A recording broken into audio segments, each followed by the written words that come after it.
Hawak ng grupong Houthi sa bansang Yemen ang siyam na natitirang Pilipinong tripulante ng bulk carrier na Eternity Sea. Ang barkong ito ang isa sa dalawang vessel na inatake at pinalubog ng mga Houthi sa Red Sea ngayong buwan. Kumalat sa social media ang kuha mula umano sa Houthi kung saan makikita ang umano'y siyam na Pilipino na kasama nila. Kinumpirma ng Department of Migrant Workers na ligtas sila. Makikipagtulungan ng Department of Foreign Affairs sa mga tinawag nilang friendly country o mga bansang may access sa mga Houthi gaya ng Oman para makauwi ang mga Pilipino. Sa ngayon, may 4 pang Pinoy na unaccounted for at pinangambahang namatay na. Kinukumpirma pa raw ng DMW ang impormasyon.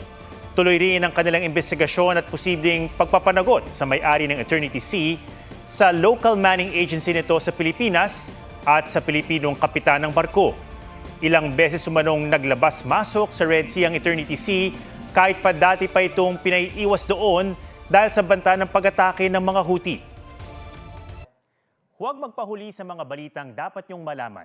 Mag-subscribe na sa GMA Integrated News sa YouTube.